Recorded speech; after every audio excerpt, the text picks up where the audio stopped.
एक लास्ट बात most important, notary बहुत ज़रूरी है। विदाउट नोटरी अगर आप अपना केस सबमिट करते हैं तो वो रिजेक्ट हो जाता है। तो नोटरी बहुत ज़रूरी है। नोटरी के हवाले से मैं ऑलरेडी बता चुका हूँ। फिर अस्सलाम वालेकुम, मेरा नाम अब्दुल बासित है और स्पाउस वीडियो के हवाले से मैं दोबारा हाजिर हूँ। इस दफ़ा मेरा टॉपिक है स्पाउस क्वेश्चंस। जब आप स्पाउस वीज़ा के लिए अप्लाई करते हैं तो आपको इंटरव्यू में किस तरह के क्वेश्चंस किए जाते हैं। इसमें 2 चीज़ें मैं बताना चाहता हूँ। जो बच्चों के साथ अप्लाई करते हैं, उनमें बच्चों का इंटरव्यू नहीं होता, जस्ट अपने बच्चों को दिखाना होता है। और वो दूसरी चीज़ ये कि लेट्स सपोज़ किसी शौहर ने अपनी वाइफ़ का अप्लाई किया, किसी बंदे ने अपनी वाइफ़ का अप्लाई किया और उसकी वाइफ़ इंग्लिश नहीं बोल सकती। तो ऑप्शन ये होती है कि उस दौरान आप उस लिंक के एक लिंक और दिया होता है, उस लिंक के ज़रिए से आप जॉइन कर सकते हैं और इंटरव्यूअर को बता सकते हैं कि जी मेरी वाइफ़ को जो है लैंग्वेज बैरियर है, वो इंग्लिश नहीं बोल सकती, तो मैं एज़ अ ट्रांसलेटर काम करूँगा। उस केस में क्या होता है, वो जो क्वेश्चन्स आपकी वाइफ़ से करने होते हैं, वो आपसे करते हैं। मतलब वाइफ़ से थोड़े से क्वेश्चन्स किए जाते हैं, फिर रेस्ट ऑफ क्वेश्चन्स वो आपसे करते हैं। तो अब हम आते हैं क्वेश्चन्स की तरफ। वैसे तो मैं सारे क्वेश्चंस नहीं बताऊँगा। मैं क्वेश्चंस नीचे मेंशन कर दूँगा और 41 क्वेश्चंस है, मैं कोशिश करता हूँ कि कवर हो जाए ना, वीडियो लंबी हो जाती है। जो इंट्रोड्यूस योरसेल्फ आपने अपने बारे में बताना होता है, अपनी क्वालिफिकेशंस के बारे में बताना होता है। अगर आप काम कर रहे हैं कहीं, आपने उसका बताना होता है, आपकी हॉबीज़ क्या हैं, आपने उसका बताना होता है, आप रह कहाँ रहे हैं। आपने स्पाउस जो है ना, आपने उसका बताना, लेट्स सपोज़ आपके स्पाउस से क्वेश्चन है जी आप कहाँ रहती हैं, तो वो जो आपके डेफिनिटली घर में रहती होंगी, तो वो आपने ऑलरेडी उनको माइग्रेस को बताया हुआ होगा, तो आपने वो एड्रेस जो है ना बताना है। फिर वो आपके हस्बैंड से रिलेटेड क्या क्वेश्चन कर सकते हैं, या किसी की वाइफ है, तो उससे रिलेटेड क्या क्वेश्चन कर सकते हैं। आपके स्पाउस का फुल नेम, आपके स्पाउस की डेट ऑफ बर्थ, एज, सही है, आपके सबसे ज़्यादा आपको स्पाउस के बारे में क्या चीज़ पसंद है, ठीक है? और आपकी शादी को कितने साल हो गए हैं, आपकी वेडिंग डेट क्या है, आपके स्पाउस लिथुआनिया कब मूव हुए थे और क्यों मूव हुए थे और कितना टाइम हो गया उन्हें लिथुआनिया में, आपके स्पाउस लिथुआनिया में कहाँ रहते हैं, ठीक है? ये क्वेश्चंस कहाँ रहते हैं, किसके साथ रहते हैं, पहले किसके साथ रहते थे। लेट्स सपोज़ अगर मैं अपने सिनेरियो में बात करूँ, मैंने 2 घर चेंज किए, तो उन्होंने क्वेश्चंस किया था मेरी वाइफ से कि वो पहले कहाँ रहते थे और वो अब कहाँ रहते हैं, ठीक है? और किनके साथ रहते हैं। इनफैक्ट आपको उनकी इन्फॉर्मेशन भी होनी चाहिए। मेरे साथ मेरे 2 फ्रेंड्स रहते थे, तो मेरी वाइफ को उनकी इन्फॉर्मेशन भी थी और उनसे रिलेटेड भी कुछ मेरी वाइफ से उनसे रिलेटेड क्वेश्चंस नहीं किए गए, बट सम अदर केस जो मेरे फ्रेंड्स के साथ उन्होंने पूछा जी जो साथ रहते हैं वो कौन है, उनके नेम क्या है, इनफैक्ट ये तक पूछा गया, ठीक है?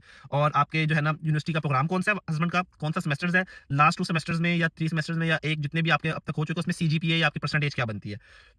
आपके स्पाउस की नेचर कैसी है, स्पाउस के सिबलिंग्स कितने हैं, उनके पेरेंट्स का नेम क्या है, सिबलिंग्स का नेम क्या है, पेरेंट्स क्या करते हैं। उसके अलावा आपके स्पाउस से किस तरह बात होती है, ठीक है? मतलब कि व्हाट्सएप पे आप कॉल करते हैं, फेसबुक पे करते हैं, स्नैपचैट पे करते हैं। अपने स्पाउस से लास्ट टाइम कब मिले थे? ये सवालात होते हैं कि आपने जब भी आपकी लास्ट मुलाकात हुई हो, आपने बताया जी लास्ट टाइम लेट्स सपोज़ आपका जिम पाकिस्तान में मिला था या आप अगर कहीं घूमने-फिरने गए थे, वहाँ मिले थे, आपने बताना है। वो थोड़े से पर्सनल क्वेश्चन्स भी करते हैं इस हवाले से कि आप जब आप मिले थे तो आपने किस तरह टाइम स्पेंड किया, ठीक है? उसके बाद वो कहते हैं जी आप क्यों लिथुआनिया आना चाहती हैं? वो आप हालाँकि पैथेटिक क्वेश्चन है, आप क्यों आना चाहते हैं उन्हें पता है, बट फिर भी वो पूछते हैं। आप लिथुआनिया थी तो आपका क्या प्लान है? आपका फ्यूचर में क्या प्लान है? जब आपके स्पाउस की डिग्री कंप्लीट हो जाएगी, उसका आपने किस तरह करना है? आपने जो है ना जो अपार्टमेंट है, ठीक है? वो अपार्टमेंट्स ज आपने देखे हैं, अपार्टमेंट्स के रेंट क्या है? ये चीज़ भी पूछते हैं। राइट नाउ जो आपके हस्बैंड जिस अपार्टमेंट में रह रहे हैं, उस अपार्टमेंट का रेंट क्या है? इसके लिए एक चीज़ मैं रिकमेंड करता हूँ, कुछ लोग क्या करते हैं, रहते कहीं और है, डिक्लेरेशन कहीं और से ले लेते हैं। ये चीज़ नहीं करनी, माइग्रेंट्स को पता लग जाएगा क्योंकि टेक्निकली ये काम इल्लीगल है। तो ये काम लीगल नहीं है। लेट्स सपोज़ आप रह किसी और बिल्डिंग में रहे, डिक्लेरेशन कहीं और की ली हुई है, तो ये काम अच्छा नहीं है। जब माइग्रेंट्स आपके चेक करेंगे, उन्हें पता लग जाएगा ये तो होटल की डिक्लेरेशन है। लेट्स सपोज़ ये होटल में रह रहा है और इसने कहा जी मेरे साथ 2 लोग दोस्त रहते हैं, दोस्त का नाम चेक करेंगे, लेट्स सपोज़ उन 2 दोस्तों की वहाँ की डिक्लेरेशन नहीं है। कि समटाइम होता है कि अपार्टमेंट में 4 लोग रह रहे होते हैं, तो ओनर 2 लोगों को डिक्लेरेशन देता है, 2 लोगों को नहीं देता। ठीक है? तो इस तरह का है, तो इस चीज़ पे आपने कोशिश करनी है, सेफ पॉइंट बता रहा हूँ मैं, आगे आपकी अपनी मर्ज़ी है कि डिक्लेरेशन किसी अपार्टमेंट की हो जब आप अप्लाई कर रहे हो, ठीक है? वो क्वेश्चन्स करते हैं। उसके अलावा और क्या है आपका क्या प्लान है? यस, एंटायर प्रोसेस में आपको कौन सपोर्ट कर रहा है, ठीक है? अगर लेट्स सपोज़ आपका हस्बैंड सपोर्ट करे तो आपसे पूछेंगे हस्बैंड सपोर्ट कर रहा है? कहेंगे जी यस। हस्बैंड की मंथली इनकम क्या है? हस्बैंड किस पे काम करते हैं? अगर जॉब करे तो आपने जॉब का बताना है, अगर इंडिविजुअल एक्टिविटी सर्टिफिकेट है, बोल्ट और एनरोल्ड करते हैं तो आपने उसका बताना है। इनकम बतानी है, लेट्स सपोज़ आप कहते हैं जी मेरे हस्बैंड 1200 कमा रहे हैं, तो euro per month after tax. हाँ, टैक्स तो साल के एंड में पे करना होता है, बट 1200 कमा रहे हैं। तो वो पूछेगा जी आपका इसमें गुज़ारा होता है? उसने कहा जी, जी हम 2 लोग हैं होता है। कहा जी कैसे ब्रेकडाउन बताओ?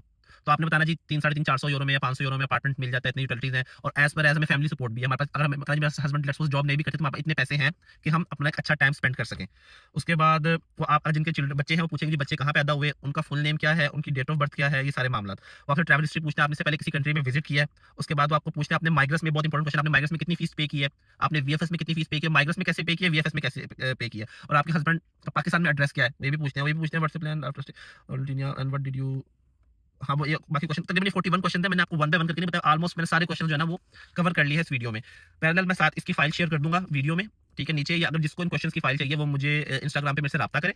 बल्कि वो फाइल शेयर करना थोड़ा-सा मुश्किल होगा, आप इंस्टाग्राम पे राब्ता करें, मैं आपको उसकी फाइल शेयर कर दूँगा और कोई क्वेश्चन में आपको कन्फ्यूजन हो कि किसका आंसर क्या देना है, क्या नहीं, इंस्टाग्राम पे आप मेरे से राब्ता कर सकते हैं सवाल से, ठीक है? तो या आप मुझे कमेंट भी कर सकते हैं। Thank you so much. मेरे चैनल को सब्सक्राइब करें, मुझे सपोर्ट करें ताकि मैं क्योंकि मेरे चैनल पे आपको वीडियो लेट आएँगी, बट जो आएगी वो जो मार्केट नीच होगी उससे रिलेटेड होगी। नेक्स्ट वीडियो इंशाअल्लाह मेरी कोशिश है मैं जल्दी बनाऊँ कि अप्लाई कैसे करना है, क्योंकि अप्लाई करने में लोग मिस्टेक कर देते हैं कि आपने किस सेक्शन के अंडर अप्लाई करना है, ठीक है? क्योंकि पिछले दिन एक बंदा अप्लाई करा था, उसने ऑलमोस्ट अप्लाई कर दिया था, तो उसने सेक्शन जो है ना वो गलत चूज़ किया हुआ था। तो फिर मैंने उसको बताया, वरना होता क्या है कि वो आपकी फाइल रिजेक्ट हो जाती है।